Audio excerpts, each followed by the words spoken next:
आज बात होगी दो बड़े चेहरों की, भाजपा के वसुंधरा राजे और कांग्रेस के सचिन पायलट। क्योंकि वसुंधरा के दुश्मनों की सूची में एक नाम सचिन पायलट का भी है। वो पायलट जिनकी बगावत के चर्चे एक समय में पूरे राजस्थान में चर्चा में थे। दोनों के बीच यह अदावत करीब 2 दशक से भी ज्यादा पुरानी मानी जाती है। इसमें भी सबसे इंटरेस्टिंग एंगल ये है कि उनके इस अदावत के बीच अशोक गहलोत की भी बात होती है, क्योंकि जादूगर और राजे के बीच मिली भगत के भी कई आरोप लगे हैं। आज इन दोनों ही बातों की चर्चा करेंगे। मैं हूं आपके साथ श्वेता चौहान और आप देख रहे हैं पॉलिटिकल पंचायत। सबसे पहले बात करेंगे सचिन पायलट और वसुंधरा राजे की 2 दशक से भी ज्यादा पुरानी राजनीतिक लड़ाई की। बात तब की है जब साल 2003 में राजस्थान विधानसभा चुनाव में झालर पाटन सीट से वसुंधरा राजे बीजेपी की प्रत्याशी थी। उस समय राजेश पायलट की पत्नी और सचिन की मां रमा पायलट भी उसी सीट से वसुंधरा के सामने खड़ी थी। ये चुनावी मुकाबला हाई प्रोफाइल था और सभी की नजरें चुनाव के नतीजों पर टिकी थी। इसमें भी जान लेने वाली बात यह है कि इस समय तक सचिन पायलट राजनीति में नहीं आए थे। हुआ ये कि झालर पाटन सीट से वसुंधरा राजे जीत गईं और ये राजस्थान में राजेश पायलट की विरासत के लिए किसी बड़े झटके से कम नहीं था। फिर इससे सचिन पायलट के ऊपर प्रभाव पड़ना लाजमी था। फिर क्या, अगले साल यानी 2004 के लोकसभा चुनाव में सचिन पायलट कांग्रेस के टिकट पर दौसा सीट से चुनावी मैदान में आए और जीते भी। इस तरह सचिन पायलट राजेश पायलट की विरासत को आगे बढ़ाते हुए पहली बार सांसद चुने गए। इसके बाद उन्होंने एक बार फिर 2009 में चुनाव लड़ा, वो भी अजमेर सीट से, जिससे उन्हें केंद्र में मंत्री बनने का मौका मिला। खास बात यह रही कि अपनी सभी जीत में सचिन पायलट अपनी मां की हार को नहीं भूले थे। जब साल 2013 में उनको राजस्थान का अध्यक्ष बनाया गया तो उन्होंने वसुंधरा के खिलाफ मोर्चा खोल दिया था। इसके साथ ही राज्य में बीजेपी के बड़े वोट बैंक गुर्जर समुदाय को भी अपनी तरफ कर लिया था। सचिन ने वसुंधरा राजे के प्रभाव वाली सीटों पर राजनीतिक यात्राएं की और किसानों की आत्महत्या और कर्ज माफी का भी मुद्दा उठाया। सचिन पायलट की मेहनत रंग ला रही थी। फिर आया साल 2018 का विधानसभा चुनाव, जिसमें सचिन पायलट ने राजे और बीजेपी को बहुत बड़ा झटका दिया। वो झटका था वित्त और विदेश मंत्री रहे जसवंत सिंह के बेटे मानवेंद्र सिंह जसोल को भाजपा से कांग्रेस में शामिल किया जाना। मानवेंद्र सिंह झालर पाटन सीट से राजे के सामने खड़े थे, जिसके बाद इस सीट पर चुनावी मुकाबला और भी ज्यादा दिलचस्प हो गया था। और हम सभी जानते हैं कि राजे का जसवंत सिंह से भाजपा में रहते हुए भी 36 का आंकड़ा रहा था। ऐसे में उनके बेटे का ही मैदान में उतरना राजे के लिए एक बड़ी चुनौती थी। इस समय तक गहलोत और पायलट के बीच कोई झगड़ा नहीं था। दोनों को साथ में मोटरसाइकिल पर बैठे देखा जा सकता था। वहीं मानवेंद्र सिंह जसोल के साथ भी पायलट की अच्छी खासी दोस्ती थी।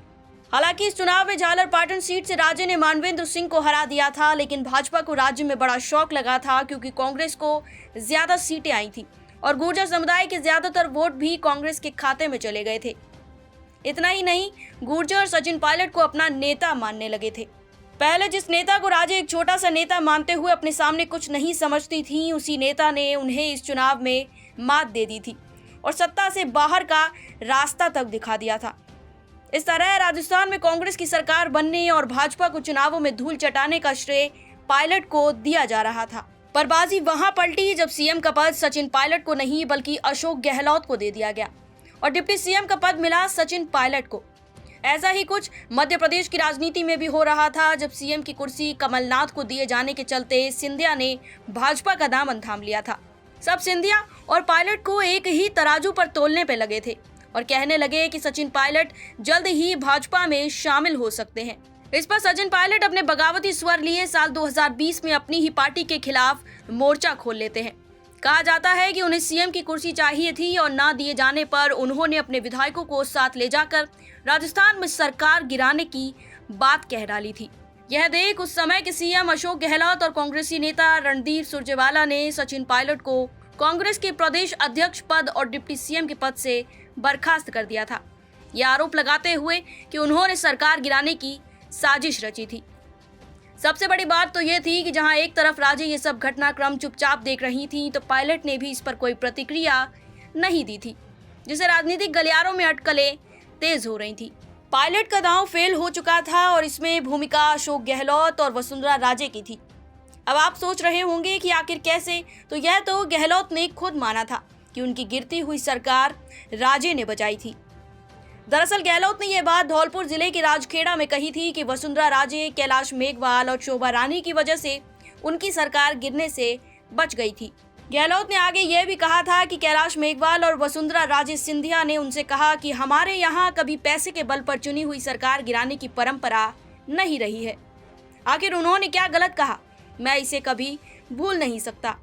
गहलोत के इस बयान के बाद तो इस उड़ती हुई अफवाह पर जैसे आधिकारिक पुष्टि हो गई कि पायलट की बगावत की आग ठंडी करने में राजे और गहलोत की मिली भगत थी।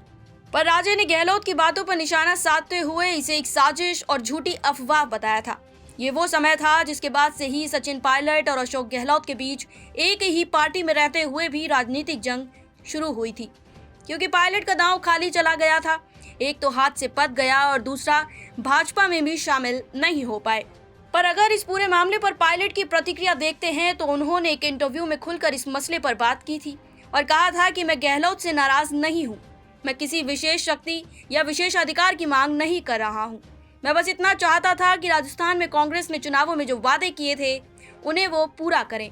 उन्होंने आगे कहा था कि हमने वसुंधरा राजे सरकार के अवैध खनन पट्टों के खिलाफ एक अभियान चलाया था ताकि तत्कालीन बीजेपी सरकार को उन आवंटन को रद्द करने के लिए मजबूर होना पड़े।